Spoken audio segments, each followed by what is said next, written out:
Kitab 1 Raja-Raja. Raja Daud telah tua dan lanjut umurnya, dan biarpun ia diselimuti, badannya tetap dingin. Lalu para pegawainya berkata kepadanya, "Hendaklah dicari bagi tuanku raja seorang perawan yang muda untuk melayani dan merawat raja. Biarlah ia berbaring di pangkuanmu, sehingga badan tuanku raja menjadi panas." Maka di seluruh daerah Israel dicarilah seorang gadis yang cantik, dan didapatlah Abishag, gadis Sunem, lalu dibawa kepada raja. Gadis itu amat cantik, dan ia menjadi perawat raja dan melayani dia. Tetapi raja tidak bersetubuh dengan dia. Lalu Adonia, anak Hagit, meninggikan diri dengan berkata, "Aku ini mau menjadi raja." Ia melengkapi dirinya dengan kereta-kereta dan orang-orang berkuda, serta 50 orang yang berlari di depannya. Selama hidup Adonia, ayahnya belum pernah menegur dia dengan ucapan, "Mengapa engkau berbuat begitu?" Ia pun sangat elok perawakannya, dan dia adalah anak pertama sesudah Absalom. Maka berundinglah ia dengan Yoab, anak Seruya, dan dengan Imam Abiatar, dan mereka menjadi pengikut dan pembantu Adonia. Tetapi Imam Zadok, dan Benaya bin Yoyada, dan Nabi Nathan, dan Simei dan Rei, dan para pahlawan Daud tidak memihak kepada Adonia.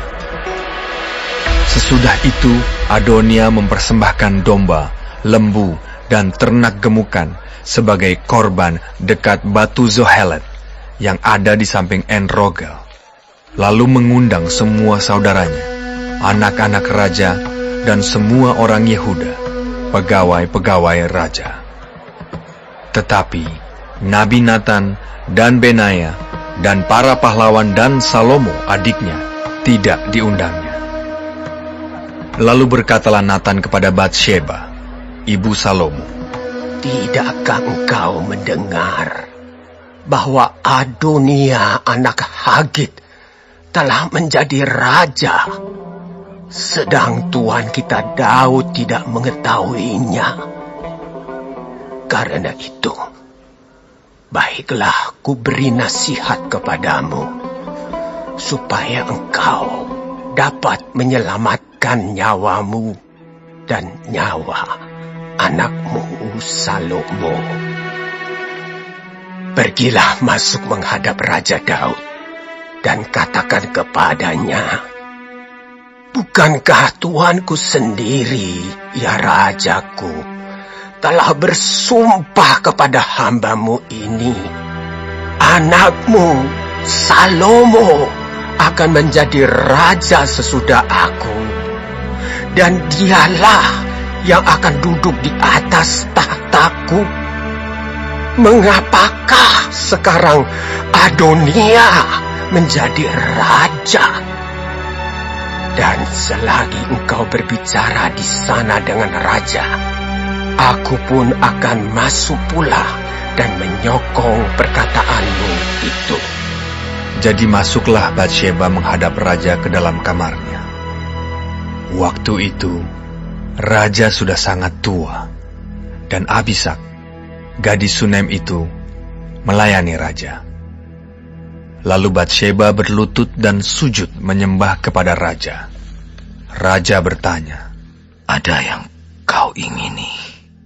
Lalu perempuan itu berkata kepadanya, "Tuanku sendiri telah bersumpah demi Tuhan Allahmu kepada hambamu ini, anakmu Salomo akan menjadi raja sesudah aku, dan ia akan duduk di atas tahtaku.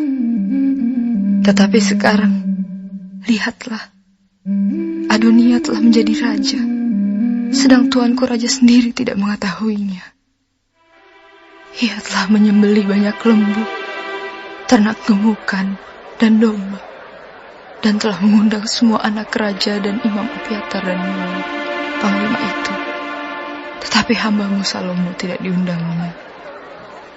Dan kepadamu lah ya Tuanku Raja, tertuju mata seluruh orang Israel, supaya Engkau memberitahukan kepada mereka siapa yang akan duduk di atas tahta Tuanku Raja sesudah Tuanku. Nanti aku ini dan anakku Salomo dituduh bersalah. Segera sesudah Tuanku Raja mendapat perhentian bersama-sama dengan nenek moyangnya. Selagi Batsheba berbicara dengan raja, datanglah Nabi Nathan. Diberitahukan kepada raja. Itu ada Nabi Nathan. Masuklah ia menghadap raja, lalu sujud menyembah kepada raja dengan mukanya sampai ke tanah. Nathan berkata, "Ya Tuanku Raja, Tuanku sendirilah rupa-rupanya yang telah berkata, Adonia akan menjadi raja sesudah aku, dan ia akan duduk di atas tahtaku. Sebab pada hari ini, ia telah menyembelih banyak lembu, ternak gemukan dan domba. Ia mengundang semua anak raja, para panglima dan imam Abiatar. Dan sesungguhnya mereka sedang makan minum di depannya sambil berseru, Hidup Raja Adonia! Tetapi hambamu ini dan Imam Zadok dan Benaya bin Yoyada dan hambamu Salomo tidak diundangnya. Jika hal ini terjadi dari pihak Tuanku Raja, maka engkau tidak memberitahu hamba-hambamu ini siapa yang akan duduk di atas tahta Tuanku Raja sesudah Tuanku." Lalu Raja Daud menjawab, katanya, Panggillah Batsheba. perempuan itu masuk menghadap raja dan berdiri di depannya. Lalu raja bersumpah dan berkata, Demi Tuhan yang hidup, yang telah membebaskan nyawaku dari segala kesesakan, pada hari ini aku akan melaksanakan apa yang kujanjikan kepadamu. Demi Tuhan Allah Israel, dengan sumpah ini, anakmu Salomo akan menjadi raja sesudah aku, dan dialah yang akan duduk di atas tahtaku, menggantikan aku. Lalu Batsheba berlutut dengan mukanya sampai ke tanah. Ia sujud menyembah kepada raja dan berkata, Hidup Tuanku Raja Daud untuk selama-lamanya. Lagi kata Raja Daud, Panggillah Imam Zadok, Nabi Nathan, dan Benaya bin Yoyada. mereka masuk menghadap raja, dan raja berkata kepada mereka, Bawalah para pegawai tuanmu ini, naikkan anakku Salomo ke atas bagal betina kendaraanku sendiri, dan bawa dia ke Gihon. Imam Zadok dan Nabi Nathan harus mengurapi dia di sana, menjadi raja atas Israel. Kemudian kamu meniup sangkakala dan berseru, Hidup Raja Salomo. Sesudah itu kamu berjalan pulang dengan mengiring dia. Lalu ia akan masuk dan duduk di atas tahtaku, sebab dialah yang harus naik tahta menggantikan aku dialah yang kutunjuk menjadi raja atas Israel dan Yehuda. Lalu Benaya bin Yoyada menjawab raja, Amin. Demikianlah kiranya firman Tuhan, Allah Tuanku Raja. Seperti Tuhan menyertai Tuanku Raja, demikianlah kiranya ia menyertai Salomo. Semoga ia membuat tahta Salomo lebih agung dari tahta Tuanku Raja Daud. Lalu pergilah Imam Zadok, Nabi Natan, dan Benaya bin Yoyada dengan orang Kreti dan orang Pleti. Mereka menaikkan Salomo ke atas bagal betina Raja Daud dan membawanya ke Gihon.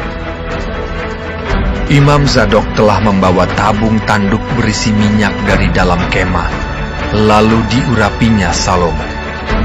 Kemudian sangkakala ditiup dan seluruh rakyat berseru. Sesudah itu, seluruh rakyat berjalan di belakangnya sambil membunyikan suling dan sambil bersukaria ramai-ramai, sampai seakan-akan bumi terbelah oleh suara mereka. Hal itu kedengaran kepada Adonia dan kepada semua undangan yang bersama-sama dengan dia ketika mereka baru habis makan. Ketika Yoab mendengar bunyi sangkakala itu, ia berkata, Apakah sebabnya kota begitu ribut? Selagi ia berbicara, datanglah Yonatan anak Imam Abiatar. Lalu Adonia berkata, Masuklah, sebab engkau seorang kesatria, dan tentulah engkau membawa kabar baik. Tetapi Yonatan menjawab Adonia, Tidak, Tuan kita Raja Daud telah mengangkat Salomo menjadi raja. Raja telah menyuruh supaya Imam Zadok dan Nabi Natan dan Benaya bin Yoyada dengan orang Kreti dan orang Pleti menyertai Salomo, dan mereka menaikkan dia ke atas bagal betina raja. Imam Zadok dan Nabi Natan mengurapi dia di Gihon menjadi raja. Dan dari sana mereka sudah pulang dengan bersukaria, sehingga kota menjadi ribut. Itulah bunyi yang kamu dengar tadi. Salomo sekarang duduk di atas tahta kerajaan.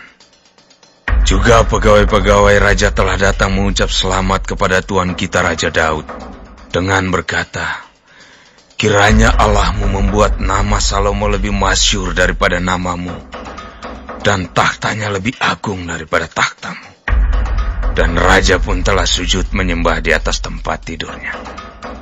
Dan beginilah katanya, Terpujilah Tuhan Allah Israel, yang pada hari ini telah memberi seorang duduk di atas tahtaku, yang aku sendiri masih boleh saksikan. Maka semua undangan Adonia itu terkejut, lalu bangkit dan masing-masing pergi menurut jalannya. Takutlah Adonia kepada Salomo, sebab itu ia segera pergi memegang tanduk-tanduk mezbah. Lalu diberitahukanlah kepada Salomo, Ternyata Adonia takut kepada Raja Salomo, dan ia telah memegang tanduk-tanduk mezbah, serta berkata, Biarlah Raja Salomo lebih dahulu bersumpah mengenai aku, bahwa ia takkan membunuh hambanya ini dengan pedang. Lalu kata Salomo, Jika ia berlaku sebagai kesatria, maka sehelai rambut pun dari kepalanya tidak akan jatuh ke bumi. Tetapi jika ternyata ia bermaksud jahat, haruslah dia dibunuh. Dan Raja Salomo menyuruh orang menjemput dia dari mezbah itu. Ketika ia masuk, sujudlah ia menyembah kepada Raja Salomo. Lalu Salomo berkata kepadanya, Pergilah ke rumah